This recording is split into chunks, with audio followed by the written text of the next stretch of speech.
अस्सलाम वालेकुम। बहुत सारी जुमातें हमारे इस्टेब्लिशमेंट के असासे हैं।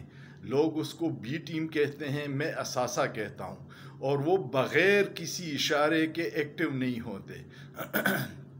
अब इससे अंदाज़ा लगाइए कि तहरीक लब्बैक पिछले दिनों मुहर्रम में आई है, न NOC ली है, न इंतज़ामिया से मुज़ाकरात किए हैं, न इजाज़त ली है। धरना दे के फैज़ाबाद में बैठ गए, उनको सहूलतें दी गई और फिर उनके साथ मुज़ाकरात करके खुशअस्लूबी से वापस भिजवा दिया। जिस मकसद के लिए बुलाया था पता नहीं वो पूरा हुआ या नहीं। अब जुमात इस्लामी आई है, जुमात इस्लामी ने भी न NOC लिया है, न जलसे की इजाज़त ली है। उनको सहूलत दी गई कि आप मरी रोड पे धरना दीजिएगा।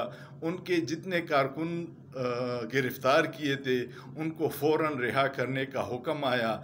दूसरी तरफ तहरीक इंसाफ है, पिछले 1 साल से कोशिश कर रही है, हर कानूनी रास्ता अपना रही है इजाज़त के लिए, लीगल तरीका अपना, लेकिन उनको कोई स्पेस नहीं मिल रहा। और उनके जो लोग गिरफ़्तार हो जाते हैं उन पे दहशतगर्दी के मुकदमे, जलसा और जलूस में भी दहशतगर्दी के मुकदमात कायम होते हैं, और फिर 1-1 साल और 6-6 माह वो जेलों में और अदालतों में ख्वार होते हैं।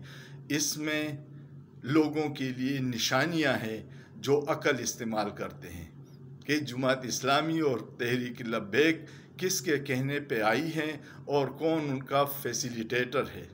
सोचिए, सोचना जुर्म नहीं है।